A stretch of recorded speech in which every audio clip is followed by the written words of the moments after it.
Welcome back to the Business Savvy Therapist, part 4 of the Summer Slump Marketing Series. How did you like part 1, part 2, and part 3? If you don't know what I'm talking about, jump into the previous episodes where I walk you through all the things marketing. Today, we're talking about magnetic marketing. Did you know that you are a magnet? You are constantly putting energy out into the universe, constantly broadcasting a signal with your thoughts, your feelings, your focus.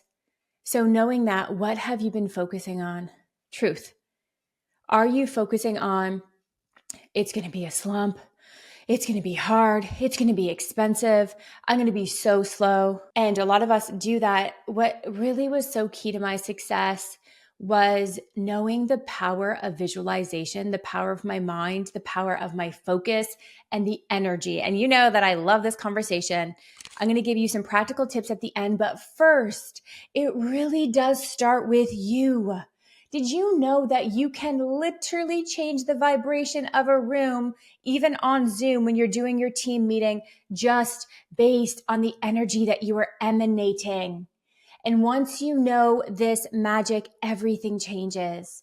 And in previous episodes, there's so many, just look up the word manifestation. I walk you through my morning routines and all of the things, but I want to bring a lot of this back, not so much my morning routines, but just a reminder. It's so sad how we forget that we're actually not alone. We are leaders. We are outside of our comfort zones. We're so committed to living this big life. And that can feel, I have many moments where I just feel that not alone in terms of like, I know Dan's there for me and different things, but just reminding myself that we are always being guided. There is something so big in this very moment that is holding the earth in perfect orbit and having all the other planets rotate in this perfect way. This is an infinite power. And if it can hold up all of the planets in this beautiful synchronicity, my God, it can help us through the summer slump. I gave you so many practical tips in part 1 and part 2 and part 3. Now it's really about you. Now it's really about, how do you want this summer to go? What if you were powerful enough, because you are powerful beyond measure, to actually create your reality? 2025 summer, you get to say how it goes. The first thing to shift your vibration is enjoy. What if that was just all you took out of this episode? A reminder to, okay, I love the summer because everyone's enjoying. It's my favorite time of year. Outside, sunshine, toes in my sandals, just like deep breathing. I love swimming in my pool. It's like my happiest memories are in the summer. And if your intention was, okay, I'm going to do the things, but I'm also going to stay high vibe, and I'm going to be in the resonance of enjoyment, what would you be doing? What would you be doing? So for me, and I urge you right now to book it off. I book off my summer in March. Have you ever had that where you forget and you're like, oh my God, I have clients booked all of July, all of August. Oh, great. Like, what do I do? Now I want those clients, but I also want to enjoy. I would have moments of feeling resentful of summer because here I am stuck inside for 6 hours, back-to-back clients. I'm looking out the window thinking, oh my God, look at that blue sky. I wish I was walking on the boardwalk. So here's what I know is my happy place. And I want you to, number one, book it off now. In the summer, 2:30 p.m., I've got my running shoes on and I'm walking by the lake. I live close to the lake. You'll see me on Instagram. I usually say hello to you, give you a strategy. And the rest of the time, I drop my shoulders. I feel my feet on the ground. I notice the greenery, the breeze in my hair, and I just take moments to be so grateful. And then I'm pretty sweaty because it's the summer. I get home about an hour later and I jump into my pool. Sometimes I'll talk to you again from the pool. And my favorite thing to do in the pool is to float. If I do that every day, which I do, that's my commitment to myself from May till about October. I'm just living my best life. That is what makes me happy. What is it for you? What is it for you? Really think about that. Is it the beach every Sunday? Is it probably going outside? But what are you doing? And book it off now so we know it'll happen. And then your background music all summer is enjoyment. And then you are the magnet for nothing but opportunities and synchronicities. You're probably type A like me, and you're like, okay, that is so hard. For me, it's the hardest thing to do is to not do. So I have some evidence I want to share with you to prove that this works. Did you know that Steve Jobs every single day would go for a walk twice a day with no phone? And he created a movement that the whole earth knows of. This was his creative time. This is where inspired action happens. So I would book that off. Like, part of me just loves, I have multiple times during the day because I work from home where I just sit in the backyard, not with my phone, because then you create moments of inspired action and creativity. And that's when you're listening to the guidance. That's when, and you've heard me say this before, I think it was last episode or the one before, a member was at a pool party just hanging out watching her kids and happened to bump into a pediatrician. That is the synchronicity. But if our head is down and we're knee deep in work or our face is on our phone, we miss it. Just a reminder, start every day calibrating your energy. Maybe it's a morning walk. Maybe it's meditating outside. But remember, starting your day helps because life can get busy and smack us around. But for me, connecting, and it's like a remembering every morning. If I remember, and I use visualization, this was the key to my success. I use Jane App, so I would see my Jane App calendar full. I would see consults coming in. And see this in your mind. I would see the hallway, therapists smiling, walking down the hallway. I would see the waiting room full, and no lie, it happened in reality. I want you right now, wherever you are, to look around, especially if you're at home. I'm in my office, as you can see. You can also watch me right now on YouTube. So here I am in my office. Did you know that everything around me is a 3D printout, okay? An actual 3D printout of my old beliefs and my old thoughts that are now here coming into fruition. That's how powerful you are. Back to visualization. Every morning I calibrate my energy. And for you, you could be visualizing, maybe it's you showing up confident. Ease. One of my favorite things is ease. So what comes up with a lot of my visualizations is actually my family, because they are like the number one thing that makes my heart so full. And I'll just picture so much ease in our house because we have 2 boys, and I swear, like, I've transformed my house, but it used to be just really loud. They're 8. They were really loud when they were young, and they're still loud. But the visualization helps because I know that I'm the tuning fork. And if I can shift my energy, I will shift it of the whole household. I don't think I've ever told you this yet, but I have a money manifestation meditation vault. It is in the show notes. Grab it if this interests you. I basically wrote down everything that got me to 7 figures. So what I mean is, for me, I needed a visualization on how to manifest more money. I needed a visualization of how to let go of control, how to let go of financial anxiety. So I put this vault together for you with 10 meditations that got me to my success. There's even a wealth affirmation one for when I'm walking. I'm like indoctrinating my brain. So check that out if you're interested. Let's talk about receptive mode for a second. Receptive mode is speaking a bit more spiritual, but it's also called in flow. When you are in flow, you are orchestrating your life. And literally the universe is rearranging itself to make whatever you want happen. Because remember, you create your reality. Pause this, say it out loud. Even better, put your hand on your heart and breathe into it, because we forget. I create my reality. Okay, right. Yes, I create my reality. What have I been focusing on? Remember the analogy of the D string?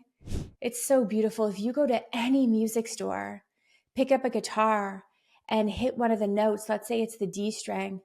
Did you know the law of resonance? every single string on every single guitar will also begin to vibrate, but only the D string. Oh my gosh, wait. If I'm constantly broadcasting a signal out, what have I been broadcasting? Because here's the thing. Here's the bad news.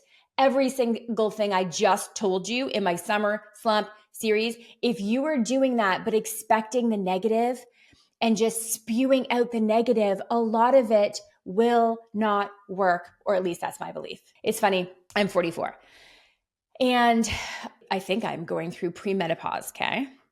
And my friends are going through it. And all some of them are talking about is, it's coming, Nicole. You know, is it happening to you yet? It's going to impact your sleep. You're going to get moody. It'll last 10 years. You get super sweaty. And so they just keep talking about it. And I was like, oh my gosh, if you focus on any ailment, all of a sudden you're like, oh yeah, no, my head actually does hurt. I have been a bit sweaty lately, all those things. So instead, here's how I'm changing the narrative. People will ask me, hey, have you felt anything, any symptoms related to premenopause? And I just say, no. Have I been? I don't know. I haven't even been focusing on it. But the moment I say yes, I open the door to this long movie all about all the symptoms that actually doesn't serve me. This relates to you. If you're hanging out with your group practice friends, with your practice owner friends, because let's be honest, all of our friends are therapists. If they're talking about how slow it is, oh my gosh, the tariffs from the States, like all the things, oh my gosh, that is not, I don't want that to be your background music. So I'll just change the subject. I'm just like, you know what? This is not a conversation. This is just not something that I'm focusing on. Here's what I'm focusing on. And then you shift the whole energy of the whole dinner table. When I met Dan, we met online 10 years ago. It's actually our 10-year anniversary this year. And there was something called Plenty of Fish. Do you remember that? This was before swiping, guys. This is where online dating, you had to go to your computer and type. There was no app. I just remember everything big and the best parts of my life happened when I was calm and fully in the moment. I vividly remember this. It was a Sunday. And Sundays were hard when I was single. I was like super lonely on Sundays. I don't know if you ever felt that. And I was just watching TV because really there was nothing else to do. No good men out there, I was telling myself. And then I had been meditating. I had been in therapy and I had been doing yoga.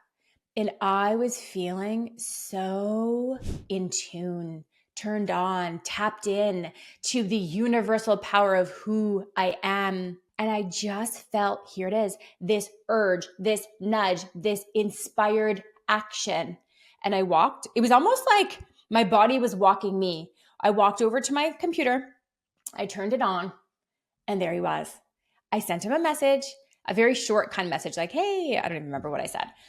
And he replied, and the rest is history. I want you to think about even like the way that you met your best friend, the way that you became a therapist. Wasn't there a bunch of synchronicities that had to happen? How did you meet your partner? I bet you there was like 10 synchronicities that had to happen. Or even how you got pregnant, like the best parts of your life were not forced. Now, I hear some of you, I don't really believe in this, or how do you measure it? And that's true. That's why I didn't talk about this for a long time. I didn't give myself permission to be me. And now I am, which feels so good. Oh my gosh. I heard this from Simon Sinek. I think that's how you pronounce his name. He's an amazing author. I'm sure you know him. I think it was in the mid 1800s. Way back, there was something called childbed fever. What was happening is hundreds of thousands of women, maybe millions, were giving birth to their baby and then dying. I don't know if you've ever heard of this. Like truly, this kept happening. Doctors were like, what? They did not know. And they called it childbed fever because she would get such a bad fever, she would literally die. Hundreds of thousands. And one doctor said, you know, I think it could be that I think it could be something on your hands because you're not washing your hands before you deliver the baby. And what was happening is these women were dying. They were delivering babies in the afternoon and in the morgue in the morning, and they were not washing their hands. And guess what they said? No, that we can't see that. You can't measure that. That's not true. No. And they did not wash their hands. They did not believe it for 30 years. Hundreds of thousands of other women died, literally died, because they just didn't believe it. They were like, I can't see it. I do not believe it. And thank God somebody spoke up.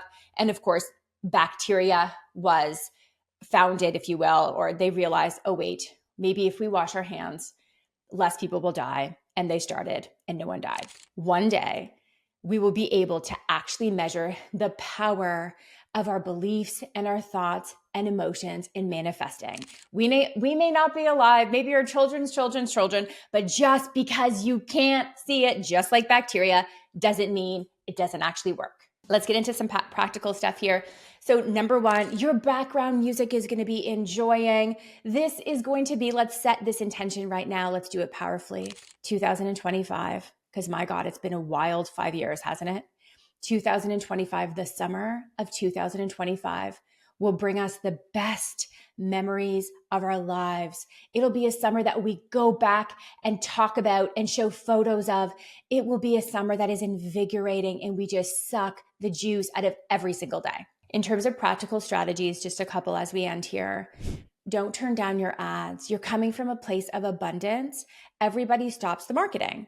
Now, I do think you should save some money, set some aside just in case it is slow, but I'm not going to have that slow conversation with you, okay? Okay. Now, I didn't turn down my ads. When I say ads, I mean Google ads. Our digital marketing people do say that there's just less people searching on Google because there's more people on the beach feeling good and they're just not Googling therapy. That's true.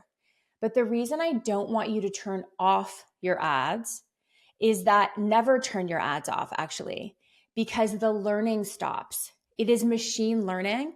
So if you are going to turn the ads down, I want you to turn them down. Picture a tap. So on busy month, you're going to turn the ads up to catch all the abundance. In slow months, only if your digital marketing person says, based on where you live, that less people are searching therapy, you can turn it down. I would not turn it all down. Obviously, go to the data and have that guide you. I did not turn my ads down, but again, just talk to them. And if it is slow, you can turn them down a bit, but don't be the one that turns them off. The summer is, funny enough, I think, the time where more people are on their phone. They're chilling, they're relaxing. Like I said, I'm at my cottage, I'm in my backyard. So more people are what? More people are on their phone, reading blogs, on social media. This is where you can nurture. So here we talked about focusing on positivity and abundance. Know this, if it is a little slower, have this be your summer mantra. I am nurturing. You're going to be nurturing people with your email marketing because maybe they have time at the beach where they're just, scrolling a couple of posts or opening up that email. They have time. It's leisure. They want high value. If the bookings aren't coming in, you're just nurturing and the avalanche of abundance will come in the fall. We also did kid intensives. One of our specialties was ADHD. We did autism assessments, psychoeds. We did child therapy, family therapy, couples therapy, individual therapy, EMDR, IFS, brain spotting, neurofeedback. We did lots. But a lot of these kids, they are in school, obviously, and it was tricky for them to really commit. So we would do intensive neurofeedback sessions. We would do our ADHD brain training program. I'll make sure to link to a whole episode on that. But really think, wait, okay, so kids are home, parents are stressed, or a lot of kids are just in camp. Let's be honest, a lot of parents put them in camp, including me. So kids may not be home, but a lot of them will plan. So there's weeks that my kids, like if I wanted to put them in an intensive, I could, because I'm like, okay, they're going to be in camp. And then some weeks I want to be with them and we'll be up at the cottage and not in camp. Parents want to help their kids. And a lot of them want to focus in the summer because they know school's coming again. And they're like, shoot, I need to fix the problems. He's not listening at school. He can't do math. They'll go to your intensives. Make sure to mention all of those on your blog, social media, email marketing, and on your website. This will be the best summer yet, full of so much abundance. And remember, your background music is enjoy. Just enjoy. If you only just do that, magic will happen. I'll see you next week.